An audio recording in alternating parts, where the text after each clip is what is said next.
Professor Celso, o senhor já viu uma semente de mandioca? Eu já vi uma semente de mandioca, Antoniana, mas acredito que muitos produtores não sabem da existência de semente. É isso mesmo, a gente tem aqui imagens na tela então para mostrar essas sementes de mandioca. Ela não é muito conhecida por conta da forma de produção, né? Já que é usada a rama da mandioca ao invés da semente na hora de plantar. E essas ramas são chamadas de manivas. É isso mesmo, professor.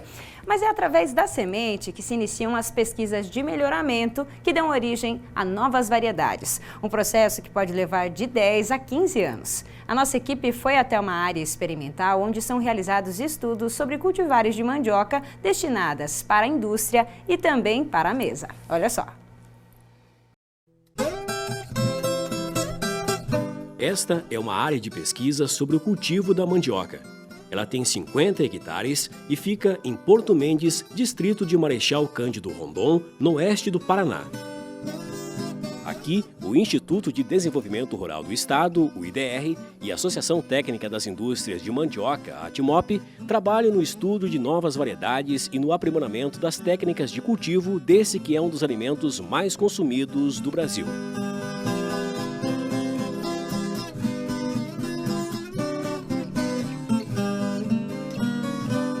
O Sigmar faz parte do Conselho Técnico da ATMOP e explica que a colaboração entre a associação e as demais instituições de pesquisa é fundamental para o trabalho desenvolvido no campo experimental.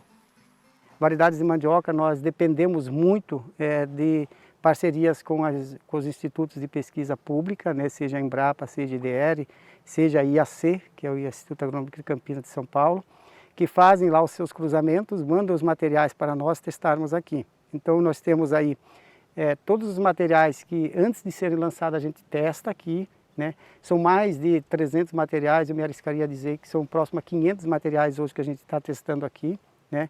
E vai fazendo a seleção junto com esses institutos, né?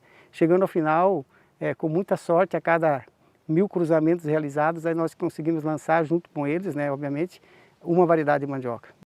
Um dos pontos que chama a atenção na pesquisa sobre as novas variedades da mandioca é que o estudo começa pela semente.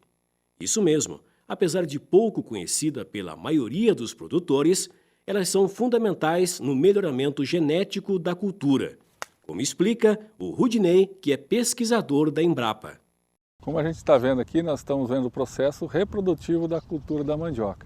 Então a gente tem aqui uma planta de aproximadamente 12 meses de idade, onde a gente pode ver que tem uma flor, a flor está aqui, e já tem aqui um fruto onde tem a formação de sementes. Tá? Então esse é o processo inicial. Tem a floração, uma flor masculina e uma flor feminina, então essas duas se cruzam, cada fruto desse aqui formam 3 sementes, que seria uma variedade nova de mandioca. Cada semente é uma nova variedade de mandioca. Rudinei explica também que este processo só ocorre em ambientes de pesquisa. Isso porque as sementes dão origem às plantas que não produzem raízes comerciais. A finalidade da produção de semente é para a gente criar uma nova cultivar.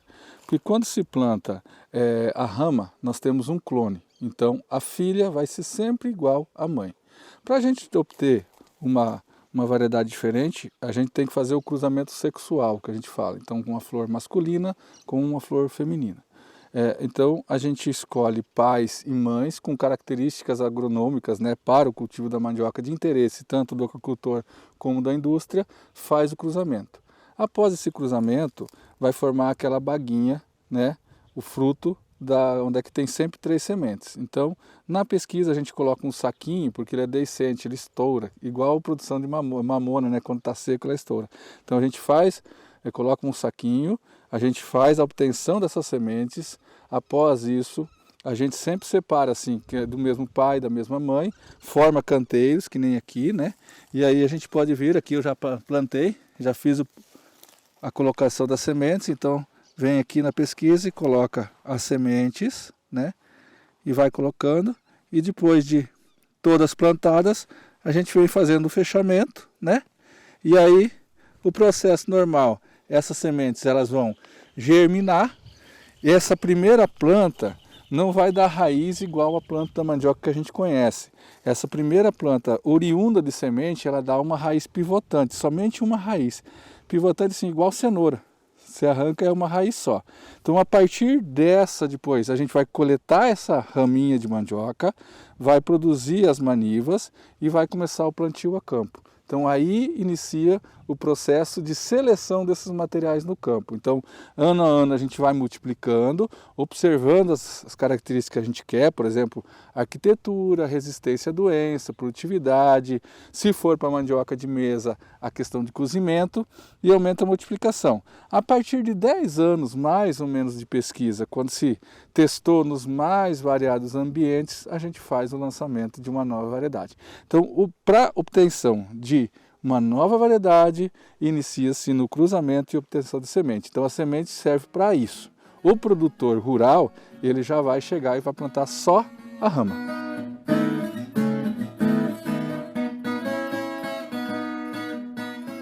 Atualmente, no campo experimental, existem quase 500 materiais que estão em fase de pesquisa.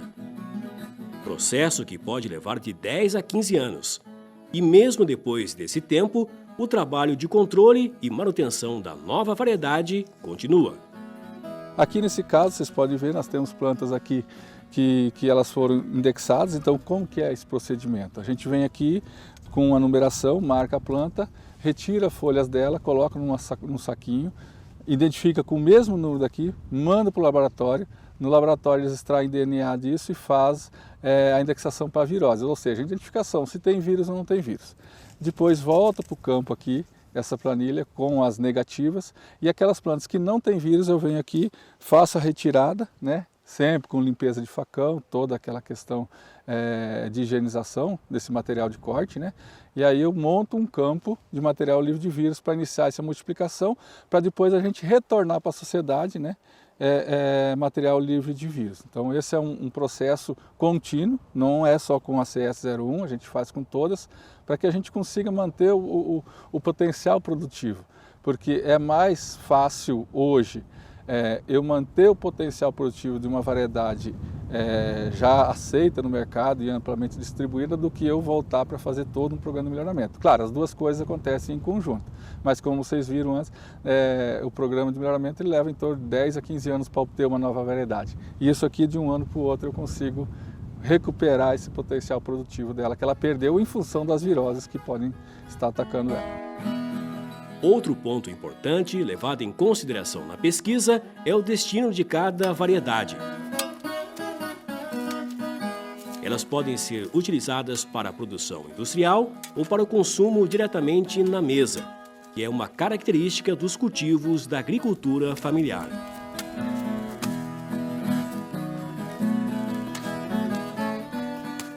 A gente trabalha com programa de melhoramento tanto para mandioca de mesa como mandioca indústria. O início, né, a parte de cruzamento de uma flor com outra, obtenção de raízes, a obtenção das sementes, ele é muito semelhante. A partir de a obtenção, né, da semente, o programa de melhoramento ele muda um pouco. Para a indústria a gente faz um tipo de seleção e avaliações, por exemplo, renda, amido e tal. Já para a mandioca de mesa entra com cozimento. Então, quanto tempo cozinhou, qual a cor, se ela tem fibra curta ou fibra longa. A gente também faz salgados para ver se elas, né, ficam com a consistência da massa, fica agradável ao paladar, enfim. Então, assim, o início é igual, mas depois, quando você falar, essa aqui é de mesa, então separa, vai para um tipo de avaliação, para a indústria faz para outro tipo de avaliação.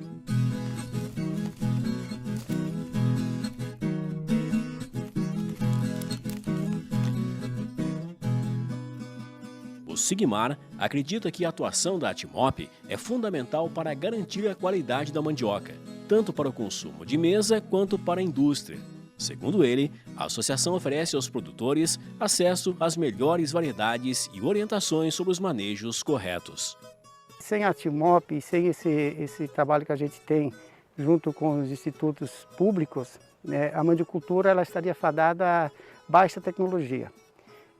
A mandiocultura não é uma cultura de grande expressão e ela não é uma cultura que é de interesse das grandes multinacionais.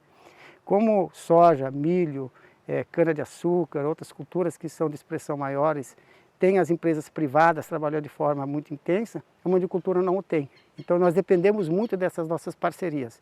Nós conseguimos evoluir tecnicamente graças à Embrapa, graças ao IDR, graças às universidades, né? Essas parcerias que a gente consegue fazer, pesquisas que a gente consegue apoiar, seja com nossos pesquisadores, com os pesquisadores dessas instituições, seja também com os alunos que se interessem muitas vezes em fazer alguma pesquisa, que a gente também tem a possibilidade de fazer bancar uma bolsa de estudo para esses alunos que têm interesse. Então, a Timop tem um papel importante, né? Essas parcerias acontecem de forma muito saudável e tem tido resultados bastante expressivos.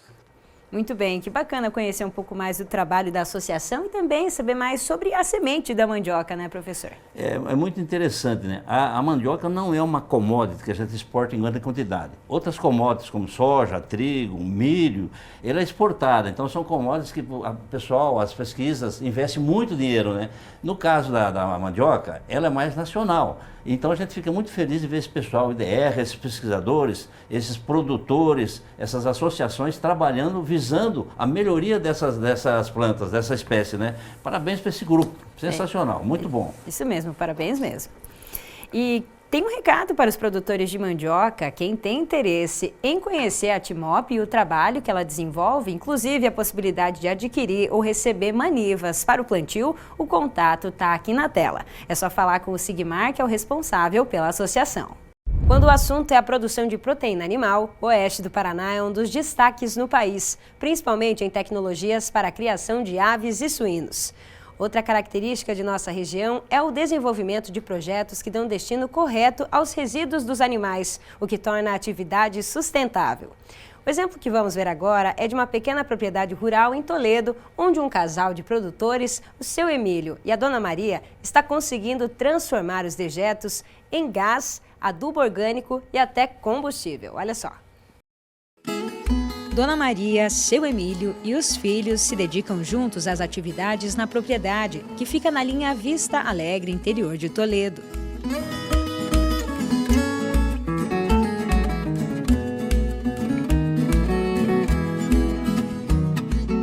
A área tem 3 hectares e a família realiza bem o aproveitamento dela. Eles trabalham com a criação do rebanho leiteiro, com 76 vacas em lactação e um volume de 20 mil litros de leite por mês.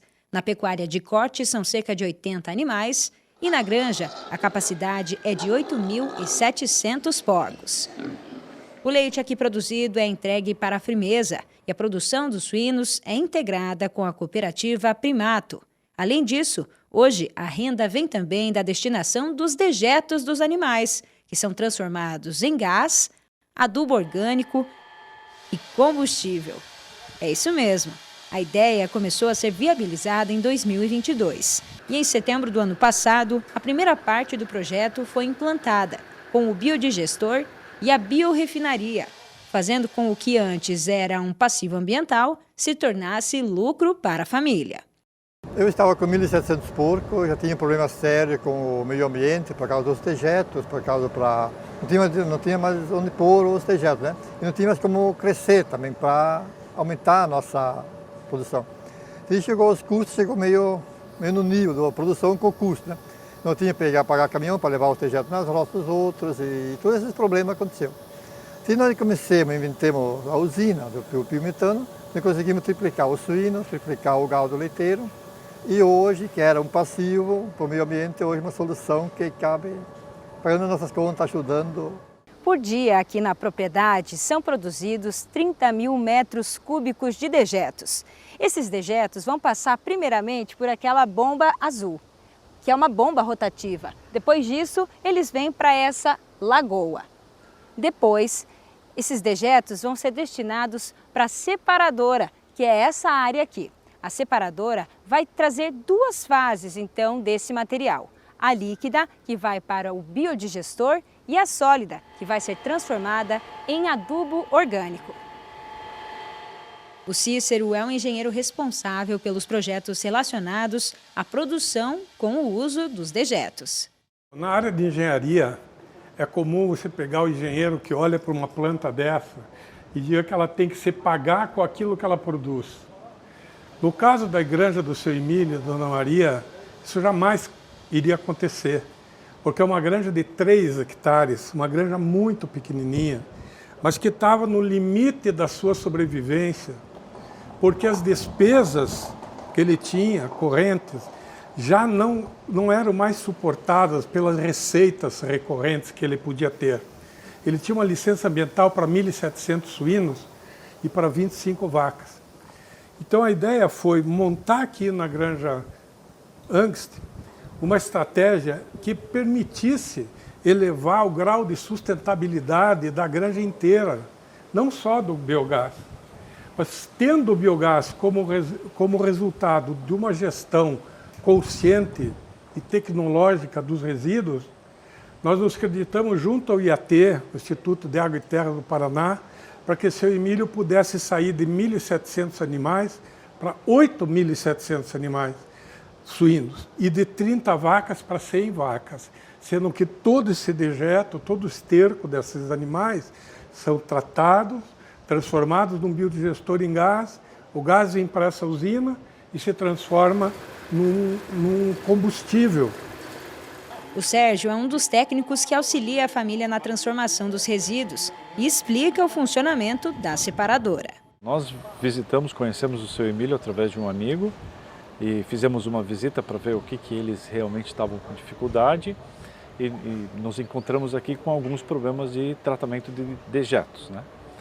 E como a nossa especialização é tratar dejeto e fazer biometano através dos dejetos, nós sugerimos que implantássemos uma máquina que nós temos, que é uma desaguadora, vai fazer a separação da fase sólida e líquida, o sólido virando um composto para que ele possa comercializar como fertilizante. Então a gente trouxe uma solução técnica no sentido de tratar ambientalmente corretamente o dejeto e também uma solução financeira onde ele vai gerar recurso com o biofertilizante no final sólido. O volume de adubo orgânico resultante da separação é de 1 tonelada por dia, que é vendida a R$1.000. Ou seja, em um mês eles chegam a receber R$30.000. Ele fica seco, com 60%, 70% de sólido, é um material muito seco e isso não tem cheiro, daí você evita o cheiro nesse material e ele vira um fertilizante. Você pode usar em casa, você pode usar na flor, pode usar no cultivo de alimentos. A fase líquida da separação vem para esse biodigestor. As condições necessárias são alimentar todo dia o biodigestor, porque a bactéria é como um ser humano, ela tem que ser alimentada. Então a gente, trazendo todo o dejeto todo dia, essa bactéria vai se alimentar, vai converter em gás e vai se multiplicar nesse processo de biogás, de formação de biogás, de biodigestão. É na refinaria que acontece o processo de transformação do gás natural em biometano, combustível que hoje já abastece os caminhões que entregam ração em algumas propriedades próximas ao sítio do seu Emílio. Para se ter uma ideia, com 1 metro cúbico de biometano, que custa R$ 4,70, um caminhão pode rodar até 3 quilômetros. De acordo com a empresa que projetou a refinaria, a economia é de cerca de 30% se comparado ao uso do diesel. Para implantar todo esse sistema de aproveitamento sustentável dos dejetos, o investimento da família Angst foi de aproximadamente R$2 milhões, que deverão ser pagos em 10 anos. Dona Maria comenta que os vizinhos ficaram preocupados com o custo do projeto. E aqui na região, os vizinhos vieram comentar, ficaram felizes, o pessoal aqui da comunidade, como é que foi esse retorno, esse bate-papo entre vocês? Eles assim ficam felizes, só que eles falam que nós é doido. Porque nós somos primeiro. Tinha tudo para dar errado, porque era tudo novo. Mas deu certo. Tá dando? Sim. Mas hoje o casal tem motivos para comemorar. Qual foi, na prática, lá na economia para o senhor? Quanto o senhor gastava lá atrás para dar esses dejetos, para trazer eles para outros lugares? E agora, quanto o senhor está recebendo por esses dejetos a partir da produção desses insumos que a gente comentou aqui? Deu uma grande diferença. Primeiro a gente pagava, o próprio TG, é bom contar da Câmara das Vacas. Eu pagava R$6.000 para levar a seragem na Câmara das Vacas. A própria seragem, depois as vacas descartavam, ia na lagoa, Da Lagoa a gente leva a terra dos outros, pagando R$120 o caminhão, ia dar uns 7, 8 mil por mês, tem graça para eles pegar, né? Hoje não, hoje a mesma seragem, a gente faz as camas, hoje nós estamos pagando, por exemplo, R$6.000 a carga de 100 metros, nós estamos vendendo essa carga hoje por 20, 30 mil reais, a mesma carga, que antes era no passivo, hoje já é para no bolso já.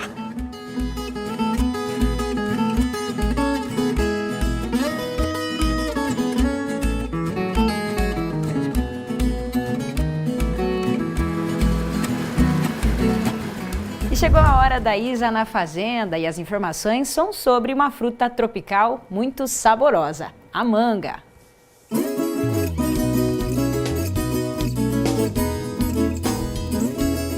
A produção de manga no Brasil tem um impacto importante na economia e na agricultura nacional. Sendo uma das frutas tropicais mais cultivadas no país, a manga posiciona o Brasil como um dos principais produtores globais. Sua popularidade, tanto no mercado interno quanto no externo, impulsiona o setor e também fortalece o protagonismo brasileiro na produção e exportação. Em 2023, a área plantada no Brasil foi significativa. A Bahia lidera a produção nacional e é responsável por aproximadamente 80% do volume da fruta, especialmente no Vale do São Francisco. Segundo a Conab, em 2023, o Brasil registrou um crescimento nas exportações de manga. Foi 19% maior em comparação ao volume exportado em 2022, atingindo uma alta histórica em receitas, com aumento de 36% no faturamento. Esse aumento é impulsionado não apenas pela alta qualidade da manga brasileira, mas também por problemas de produção em outros países produtores, como Peru e Equador, que enfrentam limitações devido ao fenômeno climático El Niño. Esses fatores favorecem a demanda pela manga brasileira, especialmente nos mercados dos Estados Unidos e da Europa. O nosso país conta com uma grande variedade de mangas adaptadas a diferentes climas e regiões, possibilitando a produção em diversas partes do país. As principais variedades cultivadas incluem Tommy Atkins, Palmer, Kent, Kate e Ataulfo, cada uma com característica que atende às demandas do mercado interno e de exportação. A Tommy Atkins, por exemplo, é a mais cultivada pela sua resistência ao transporte e boa durabilidade, sendo bastante exportada. O plantio comercial de manga ocorre entre setembro e novembro. A condução da planta envolve técnicas como a poda de formação e a poda de produção, que ajudam a manter a planta saudável e facilitam a colheita. A colheita ocorre geralmente entre 3 a 5 anos após o plantio das mudas, variando conforme a variedade e as condições de cultivo. A comercialização das mangas podem ser bastante lucrativas, desde que o produtor esteja atento às exigências do mercado e às técnicas de cultivo adequadas. Dessa forma, o cultivo de manga para fins comerciais torna-se um negócio atraente para pequenos e médios produtores que buscam diversificar sua produção. Não deixem de acompanhar o Agrofag nas redes sociais. Te vejo de novo na semana que vem e até lá! O plantio de café era muito comum no Paraná nas décadas de 50 e 60, mas depois de uma forte geada em 1975, muitas famílias abandonaram a atividade. Agora, um projeto do IDR Paraná está incentivando a retomada da produção nos cafezais, mas com foco em um café especial, o que pode ser uma alternativa de renda para a agricultura familiar. Nós fomos até Longuinópolis, distrito de Braganey, conhecer a Cida e o Paulo, um casal que, com o auxílio da assistência técnica, está retomando a produção.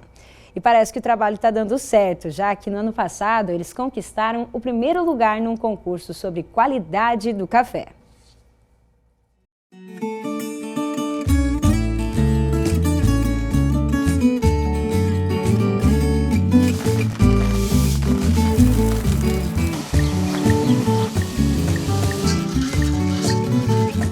Pode dizer, cheirinho de café fresquinho pela manhã é único. Coador de pano, caneca para esquentar a água e café que foi cultivado e moído aqui na propriedade mesmo. Essas cenas fazem parte da rotina da Cida e seguem a tradição de uma família apaixonada pela cafeicultura.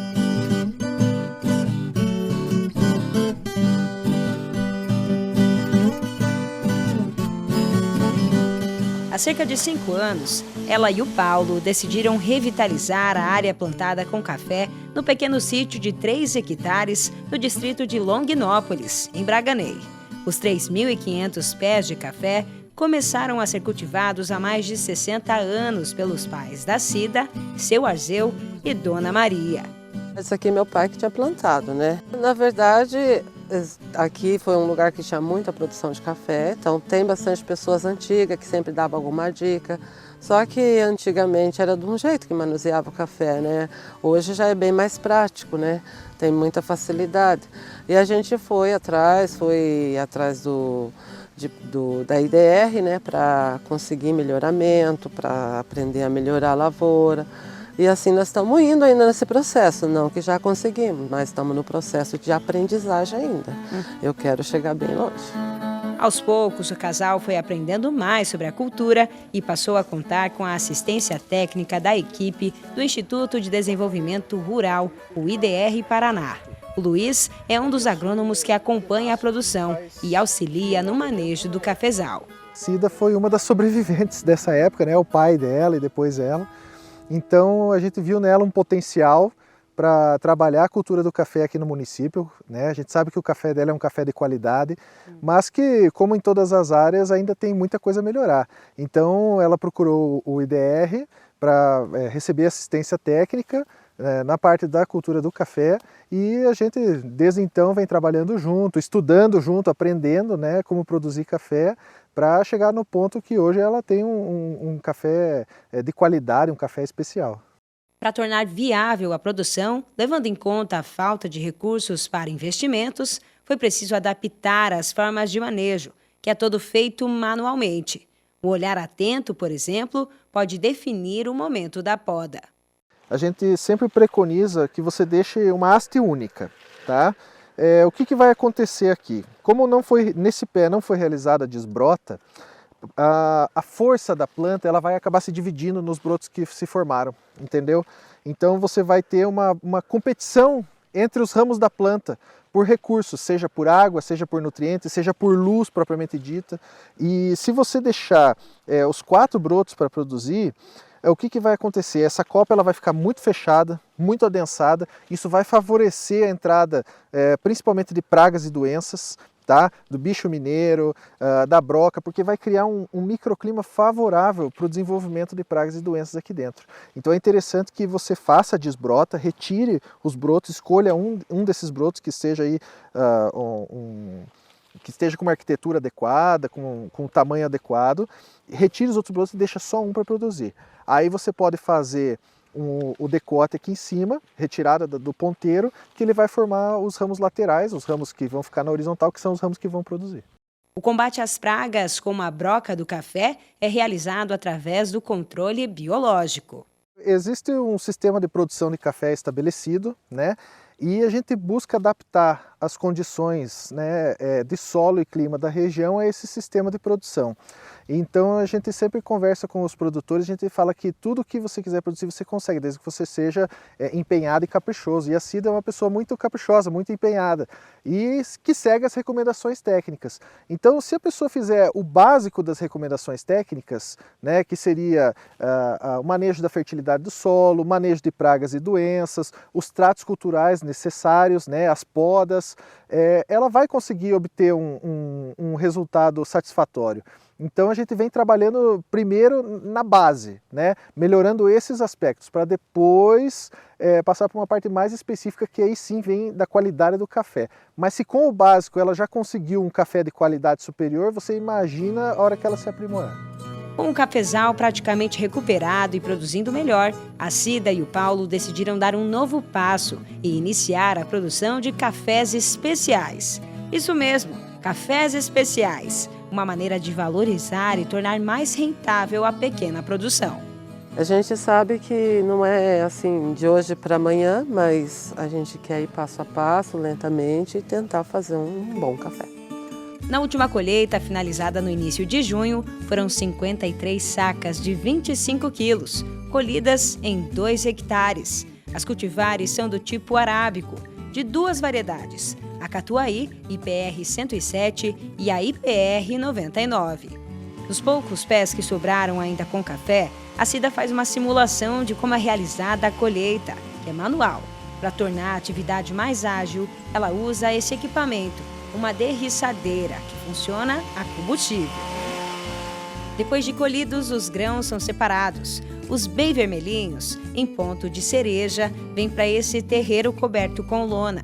O destino é a produção de café especial. Já os outros são trazidos para esse espaço coberto, o terreirão. O casal calcula que a cada 15 sacas do café tipo comum, uma é destinada à produção especial. Por aqui, eles ficam cerca de 40 dias, dependendo das condições do tempo, até o ponto certo para a fase do descasque.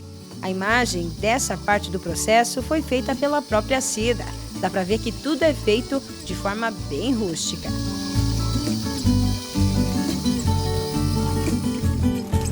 Em seguida, o Paulo faz outra seleção. E olha só, é com o ventilador. As casquinhas e as impurezas menores vão sendo dispensadas pelo vento. Ele também usa uma peneira para continuar a limpeza e depois tirar o que restou com a mão. O café considerado especial ainda passa por mais uma peneirada para padronizar o tamanho dos grãos, o que torna a torra mais uniforme. O momento da torra é quase uma viagem pelo tempo. O equipamento era usado pela mãe da Cida. São 40 minutos girando o torrador no fogão a lenha. Assim, de forma bem artesanal, mas com muita dedicação e esforço, o casal foi aprendendo a lidar com o café. E a boa notícia veio no final do ano passado. Eles conquistaram o primeiro lugar regional no concurso Café Qualidade Paraná 2023, promovido pelo IDR. Para ser classificado como café especial, o produto precisa atingir a nota 80. A deles foi 82,5. O prêmio fica estampado na parede da cozinha. Um combustível de motivação para continuarem produzindo. Para mim, eu fiquei muito surpresa, na verdade, né? Achava que eu ia conseguir participar do concurso, mas não que ia conseguir uma premiação e nem que meu café ia dar a pontuação de um café especial. Mas quando eu vi que deu acima de 80 pontos, me animou mais ainda, né? É um orgulho. Bastante. Nossa, e quero aprender mais, quero deixar mais pontuado, melhor pontuação, aprender bem mais. Agora a ideia da Cida e do Paulo é dar continuidade para esse trabalho com o café especial. Esse lote aqui, por exemplo, está separado e vai ficar mais alguns dias até a secagem estar no ponto certo, para aí sim fazer a produção desse tipo de grão, com padrão de tamanho e também valor agregado. A Cida e o Paulo já contam com o apoio da Secretaria de Agricultura de Braganey, que incentiva o casal a vender o produto na feira municipal e dá suporte técnico na propriedade. A ideia agora é ampliar esse projeto do IDR para que mais produtores retomem o cultivo do café. Isso é uma satisfação para mim, pessoalmente, né? Que eu nasci e fui criado embaixo de um pé de café. Meu pai e minha mãe foram produtores de café, né? Na época, em 1970. Então, assim, eu fico feliz porque nós não conseguimos dar essa continuidade. Vendo outros produtores aqui, né, que é a Cida e o Paulo, que vem trazer essa tradição contínua, mantendo a tradição do café. E eu acho que com eles aqui a gente quer dar essa continuidade, ajudar nesse trabalho. Voltar o plantio de café em Braganey, né, no nosso município, que hoje assim tem poucos produtores, mas a tendência de aumentar através deles aqui, o incentivo que eles estão fazendo aí, né, com a produção deles. Então, assim, procurar melhorias. E nós ali, como prefeitura ou secretário de Agricultura, fico muito contente por poder estar fazendo parte dessa história deles também, né? Isso faz parte da nossa vida.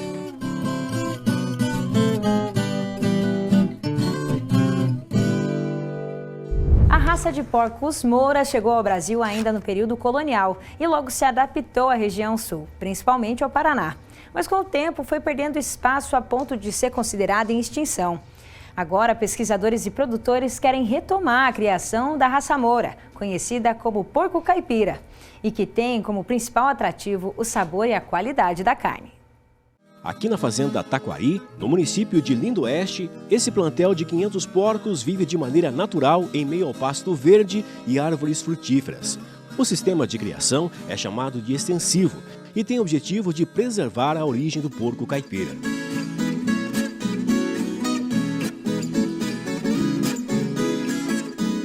A raça Moura é uma das mais antigas do Brasil. Ela se adaptou bem à região sul do país, mas com o passar dos anos foi sendo substituída por outras raças americanas e europeias. a ponto de ser considerada em extinção.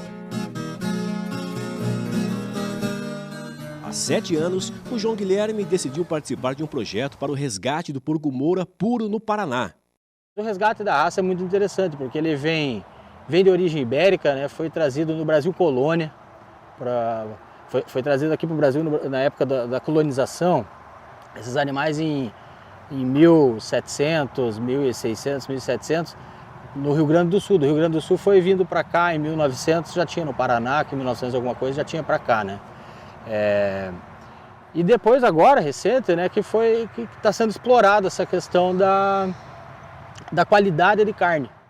Os animais da raça moura têm porte robusto e cor cinza predominante, como explica o João Guilherme. O moura, as características da raça mesmo, da genética moura, é essa pelagem. Agora ele está meio sujo, mas dá para ver que é a pelagem acinzentada, tordilha, meio tordilhado que fala, moura mesmo, né? Tem umas linhas, né?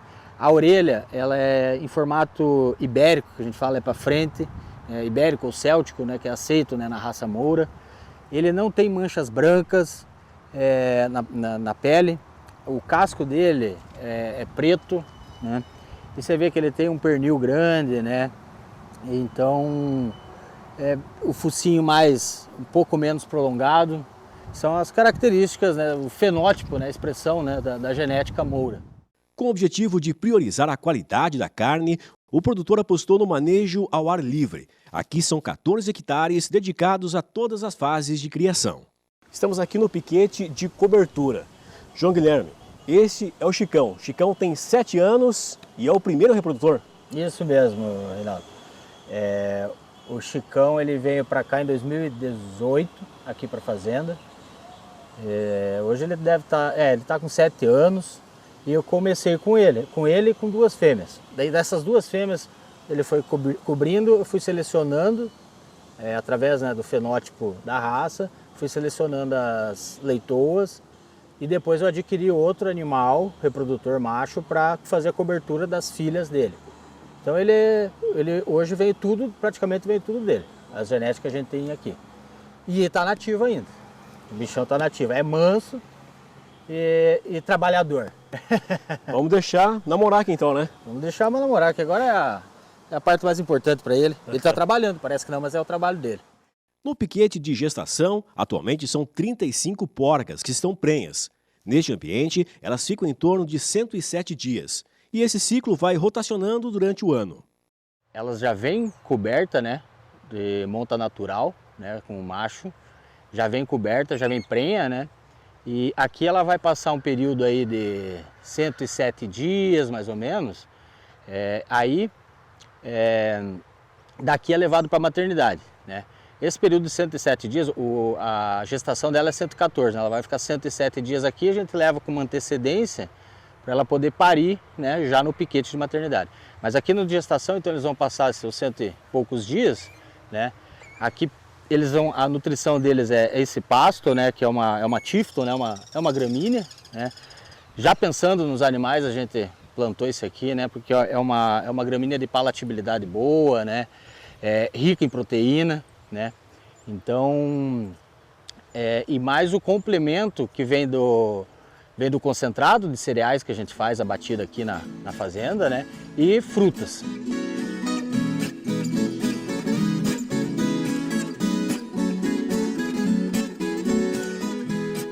Aqui é um piquete de maternidade, né? Isso, que é o piquete de maternidade, Reinaldo. Então, elas vêm lá da gestação com mais ou menos uma semana antes de parir, né? A gente tem o controle delas, né? Nos brincos, a gente sabe bem a data que ela vai parir. Então, uma semana antes nós trazemos para cá. Aqui elas têm o parto, né? E, assim, no 5º dia a gente faz a castração dos machos no bisturi. Isso pensando em qualidade de carne, né? Evitar de usar hormônio e tal. Eles vão ficar em torno aqui de 40, 50 dias. O animal a gente vê que se está muito pequeno, desenvolveu legal, a gente deixa mais tempo mamando e tira os que já estão prontos. Mas normalmente saem tudo junto. Então a nutrição das porcas aqui é o pasto. e o concentrado. Aqui não é dado fruta, apenas o concentrado, mais rico em proteína também, fibra principalmente, né? E energia. Isso é para ajudar na produção do leite. A desmama é feita com 45 dias. Nesse estágio, o animal já está pesando em torno de 8 quilos. Daqui, os leitões vão para a creche, onde exige uma atenção maior, período de desapego da mãe e adaptação da alimentação. Com batida de cereais, milho, farelo de soja, varredura de açúcar e mais as frutas, permanecendo nesse estágio por 60 dias. Pesando em torno de 35 quilos, correndo para lá e para cá, comendo à vontade no pasto, tirando um momento de lazer e se refrescando na lama. O animal se desenvolve e cresce de forma natural, o jeito caipira de criação, como é chamado. Depois de atingir um peso de 80 quilos, os porcos são separados do lote e vão para a fase de terminação. Esse piquete é estrategicamente menor, ou seja, menos espaço para queimar calorias e engordar mais rápido. Os animais só vão para o abate acima de 120 quilos. De acordo com João Guilherme, abaixo desse peso não é possível explorar o potencial genético da raça, pois ainda não se formou o marmoreio. A gente foi vendo que animais mais leves que isso, né, de 100 quilos, 90 quilos, não conseguia explorar o potencial da genética do Moura, que é o marmoreio, né, e esse sabor, a maciez, a suculência da carne, né, com o marmoreio. Então a gente viu que com animais com 120, 130 quilos, daí para cima, ele consegue depositar mais gordura entremeada, né, que é o marmoreio. Então a gente chegou aí a 120, 130 quilos de média, é o ideal aí para questão de tempo também, daria para botar mais peso, mas levaria muito mais tempo. Então, para ter essa rotatividade, né, de escala, né, de abate, 120 quilos, 130 quilos é o ideal, explorando aí já a qualidade da carne. Nesse sistema extensivo, ele leva o dobro de tempo para ser abatido, no caso? Isso, Reinaldo. Por ele estar solto e por ser uma raça que não foi selecionada para o alto desempenho de ganho de peso, sempre foi pensando em qualidade de carne, né? Então ele leva aí 300 dias mais ou menos para ficar pronto. Isso dá por causa o dobro do tempo do suíno de granja, né? Do sistema intensivo, suíno industrial. Então ele vai levar aí 300 dias, né? Para chegar aos 120 quilos. A gente abatemos aqui no frigorífico e hoje nós atendemos só cascavel. A nossa produção é destinada exclusivamente para cascavel, no Mufatão, no supermercado, e pensamos assim mais para frente em ampliar o atendimento, né, para outras cidades do Paraná. Mas no momento ele é uma produção limitada, né? Então é o que a gente consegue atender, alguns pontos, porque a gente não pode perder o intuito da qualidade de carne. Se for pensando em quantidade, é uma consequência perder a qualidade. Então, para manter a qualidade, nós fazemos conforme a capacidade da produção aqui.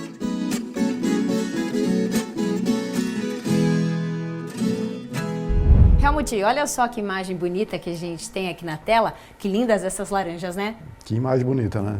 É isso aí. E o estado do Paraná é o terceiro maior produtor de cítricos do Brasil, ficando atrás apenas de São Paulo e de Minas Gerais. E aqui na tela a gente também tem dados do DERAL, que é o Departamento de Economia Rural da Secretaria de Agricultura do Estado, que mostram que o Paraná cultivou em 2022 cerca de 29 mil hectares de frutas cítricas. E as plantações de laranja ocuparam 20.800 hectares, mais de 2/3 da área. A cidade que mais produz é Paranavaí, com 18,7% do total. E lembrando também que o Brasil é o maior produtor mundial de laranja, né? E São Paulo é o estado que produz 80% desse total. Olha só, é isso aí.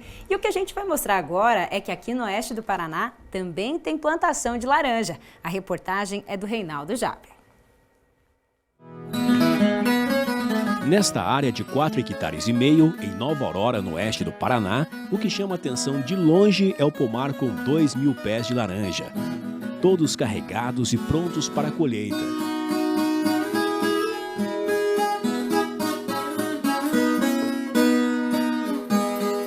Seu Augustinho é o responsável pelos cuidados diários, sempre ao lado da esposa, Dona Vera. Comecei em 2008, em agosto de 2008. Através da Emater, quiseram fazer, os pequenos produtores eles queriam diversificar. Aí entrou de um lado, outro do outro, e falei, não, eu vou para o citro. Até teve gente que chamou de eu de louco, né, que aqui nem ia produzir, porque na época é muita doença e coisa, né. Mas mesmo assim eu encarei. E de lá para cá fui aumentando a produção, a quantia, eu tenho 2 alqueires e enchi todo de laranja. A minha maior atividade hoje é laranja. Tudo que eu tenho é 2 alqueires e está cheio de laranja. De várias variedades, né, para eu ter praticamente o ano inteiro. Então eu tenho a folha murcha, que é a mais tardia, aí depois vem a Valência, a Pera Rio, que está na época de colheita agora, aí a Par, que é a primeira que eu colho, aí tem mexerica também, tem a morgota, e é assim que funciona. O espaçamento de um pé para o outro foi feito de acordo com as orientações técnicas para garantir sempre uma boa produtividade, mantendo uma média de 5 metros. A adubação e os cuidados também não pode faltar. Tem que fazer o tratamento, adubação, química ou orgânica, né, no caso. Tem o fungicida para passar na época certa. Tem a desbrota para limpar o meio do pé, para não ficar muito fechado, né, para não dar ficar muito... Quanto mais fechado o pé no meio, mais doença fica infiltrada. Então tem que desbrotar. Pode notar, no caso da banda de cima ali, já foi liberada, já fizeram a desbrota, né? Esses aqui ainda não, porque está na época de colheita. Mas depois vai ter que fazer a limpeza dos pés. Para colher laranjas durante todo o ano, o produtor fez um planejamento cuidadoso, escolhendo variedades diferentes. Assim, quando a produção de um pé termina, o outro já está produzindo. Entre as 6 variedades cultivadas aqui na propriedade, a laranja Rubi se destaca pela alta produtividade. A colheita é realizada entre os meses de abril e julho. E cada pé, por exemplo, produz em média 130 quilos por ano. As demais variedades ficam na média dos 100 quilos. A colheita é toda de forma manual, laranja por laranja. Por isso, ele conta com a ajuda de um funcionário, o Vanderlei, que auxilia na demanda diária. Toda de forma manual, não tem máquina. Porque geralmente hoje em dia as máquinas é daquelas que o cara tem que ter muita produção porque são caras, né? Então para nós não compensa, depois 2 alqueires também só não compensa o investimento, né? É pouca coisa, então mas é tudo manual. E todo dia tem serviço e no caso, nas quinta-feiras que é entrega, tem o pedido, mesmo que estiver chovendo tem que colher. Não tem escapatória, não. Então, é uma atividade que ela tem remuneração boa, só que tem de serviço. Então, o serviço é praticamente diário. Um dos principais inimigos da citricultura é o greening, uma doença sem controle eficiente. Quando atinge o pé de laranja, a única solução é a eliminação completa, inclusive queimando para evitar a infestação de outras plantas ao redor. O greening é um dos problemas que mais afetam hoje a produção. Seu Agostinho, fala pra gente, esse pé aqui está comprometido? Você pode notar aqui, ó. Essa parte aqui, você pode notar que as laranjas estão perfeitas. Essa outra parte, dá uma olhada na laranja. Esse é o green, ó. Esse não tem escapatória, esse pé aqui vai ter que ser eliminado. Assim que colhe as laranjas aqui, eu vou cortar ela embaixo. Porque não adianta eu cortar só essa parte afetada aqui, porque ela já está na raiz a doença. Então, eliminação total, não tem escapatória não. Então não tem outra solução. Não tem como reformar esse pé não. A única solução então é eliminar por completo. Eliminar e queimar, é a solução. Além de fazer a eliminação, tem que queimar também, tem que queimar. Porque se um lipicídio daqueles, aquela mosquinha vier e chupar um pé desse aqui, e for no outro, passa para o outro também. Depois de fazer a colheita do dia, as laranjas são organizadas em caixas e transportadas de trator para outro setor.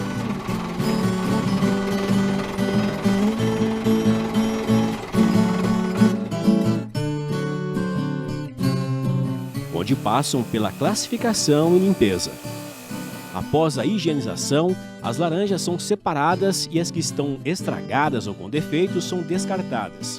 Dona Vera faz o empacotamento de toda a colheita para a entrega final, que será no dia seguinte. Seu Augustinho pretende expandir o pomar e já está preparando uma área para o plantio de novos pés de laranja. Tanto é que tem uma área que já é mais velha, vou eliminar ela ano que vem para preparar e plantar tudo de novo. Plantar novas mudas. No caso, um pé, assim, essa questão, ele é perene ou tem um tempo de produtividade e depois começa a cair? Segundo eu ouvi uma vez, eu não sei se é verdade ou não, mas é a média de 15 anos. 15 anos vai ter que... Então, eu acho que é o certo, porque as primeiras que eu plantei ali já estão bem desgastadas já. Um pouco doença, um pouco de idade, já dá para eliminar elas. Toda a produção é vendida para o comércio da cidade e da região, além de feiras e diretamente para o consumidor, atendendo a demanda de pedidos. O pessoal faz o pedido, no caso a Café Cooper de Cafelândia, que é a feira lá de Cafelândia, a Cooperafra de Nova Aurora, eu entrego para elas e elas entregam para as escolas, elas vendem também para mim nas cooperativas, né? E entrego particular. Qual que é a média mensal ou semanal hoje de produção? De produção, a média dá umas 80 caixas por semana de entrega. 80 caixas seria quantos quilos mais ou menos? Vai dar 1.600 a 2.000 quilos.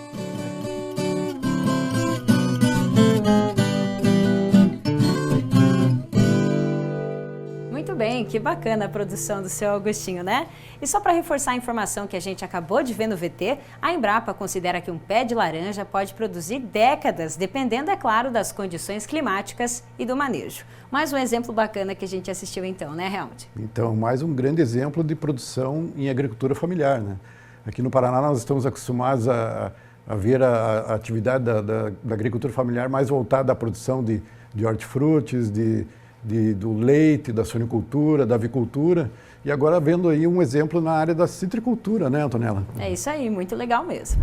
Você acha que é possível estar na roça e na cidade ao mesmo tempo? Parece que não, né? Mas é possível sim. Acompanhe agora essa reportagem que fizemos no bairro Neva, aqui em Cascavel, em uma horta urbana. Um projeto que traz renda para famílias de trabalhadores aposentados e ainda ajuda entidades assistenciais.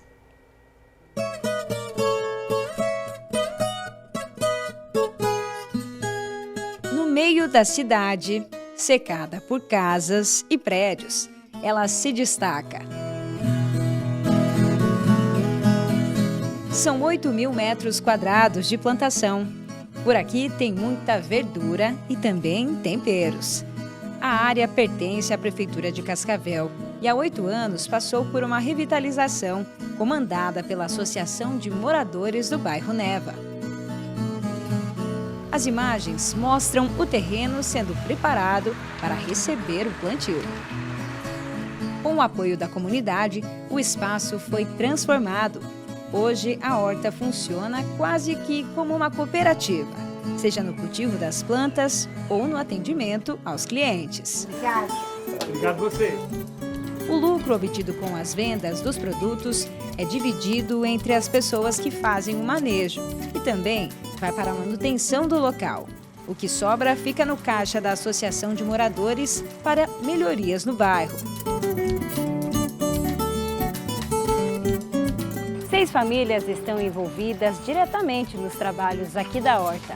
E a partir das práticas realizadas nela, eles tiram, além de uma renda alternativa, um tempo para passar aqui como uma terapia. Seu João começou a participar das atividades na horta há cerca de 3 anos. No início, o trabalho era pesado. E eu entrei de novato aqui no serviço. Então o meu trabalho foi carpir, roça e limpar. Porque tinha muito mato na época, né? Muita quiçaça, muito mato. E a gente foi limpando e foi arrumando e plantando mais. Hoje o senhor já está aqui mais na parte da venda, da limpeza, né? Graças a Deus. Eu cuido mais ali da colheita, colher e vender, né? Colhe o dia inteiro e na venda. E cada vez em quando, se você, de repente, você passa por aí, você me pega carpindo também. Desde que tem um tempinho aqui, não é nada ruim você vir aqui com enxadinha e carpir, porque é uma terapia muito legal, né? É muito gostoso e eu dizer para você de coração mesmo, eu me sinto feliz fazendo isso daqui. Já esses são o seu Genésio e o seu José. Os dois estão aposentados e encontraram na lida com a horta uma ocupação a mais. Eu gosto de mexer com a terra, né, com a planta. E eu, como nasci na lavoura, então, depois que saí da empresa, né, então vim aqui e estou gostando aqui. Daí sou aposentado, né? Aí entra uma rendinha para ajudar a aposentadoria na casa, né? A gente não depende disso aqui, porque eu sou aposentado também, né? Mas eu estou aqui porque eu gosto de lidar com a terra, né? E faz bem, ajuda um pouco, dá uma rendinha. É um passatempo para não ficar, né, dentro de casa, porque dentro de casa não presta. Para quem gosta de trabalhar não presta, né? Então eu, como gosto de mexer com a lavoura, mexo com o trator, mexo um monte de coisa lá, então vai entretendo o tempo. Né? É para isso que a gente está aqui. E além disso, ajudando a comunidade também. Né? Porque nós fazemos parte. Porque se nós não estamos, por exemplo, aqui na lavoura, trabalhando aqui, fazendo a horta crescer, né? Então se está crescendo para a comunidade. Que é toda a comunidade que vem aqui, né, buscar verdura. Então essa parte que também é interessante. Seu Arildo também é aposentado e mora a 2 quadras da horta. Virou amigo aqui do pessoal. Quando eles precisam de mim, eles só me ligam, em 2 minutos eu estou aqui. Porque realmente é uma terapia. É uma terapia. Eu aqui eu esqueço até das minhas dívidas, né? Mas aqui, olha, você relaxa. A cabeça você volta para casa com outra mente. É ele quem toma conta do cultivo das plantas medicinais e dos temperos. Uma tarefa acompanhada de perto pelos consumidores bem exigentes. E a gente está querendo reformar todos os canteiros agora novamente, né? Que nós já perdimos um canteiro aqui por demorar de limpar, né?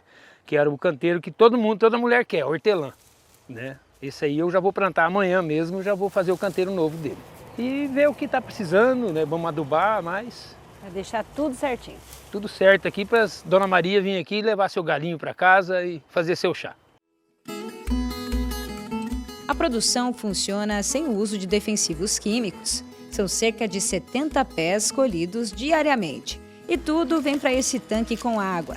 Quando o cliente chega, quem fica no caixa já serve direto. Cada pé de verdura é comercializado a R$ 4,00. Já se levar 3 pés, o kit sai por 10. E quem compra, aprova. O seu João não deixa de garantir as verduras frescas colhidas na hora. Obrigado, vai com Deus. Obrigado. Que Deus acompanhe. E volte sempre. Valeu. E aqui o atendimento é bacana, o preço é bom, então a gente está sempre aqui. Já virou uma amizade. Já virou assim um cliente amigo. A comunidade também é beneficiada com doações. A produção que sobra diariamente é entregue a quem necessita. Aqui tem um posto de saúde que a gente doa verdura praticamente sempre para o pessoal dali, do posto de saúde, da escola. Aqui em cima tem o salão comunitário, que ele também ajuda bastante esse pessoal com talvez pequenas coisas, mas sempre está lá arrumando uma coisa, com isso é da renda daqui também. E doa muito verdura, por exemplo. Um canteiro de alface desse tem 400 pés, você colheu 200, você conseguiu vender 200. Ou 300 que seja, você percebeu que ela vai ficar dura, ela vai passar do ponto, ela vai perder, então o que a gente faz? A gente carrega um carro e leva numa escola, numa creche, numa pessoa pobre. Inclusive aqui no balcão a gente doa muita sacolinha de verdura para aqui, com pessoas que não tá, na hora talvez não está capacitado para poder comprar, então chegou ali e pede, a gente doa essas verduras também. Então esse é a horta. E é assim, cercada de ruas e asfalto, bem no meio da cidade, que a horta essencialmente urbana consegue formar amigos e criar uma rotina. Obrigado, vai com Deus. Que de um jeito simples mantém um pé na roça. Olha, mil maravilha. Isso aí, para mim, olha, é muito maravilhoso. Chega a emocionar. Chega a emocionar. Lembra da infância, lembra de casa? Lembro da minha infância, dos meus pais, né? Muito bom.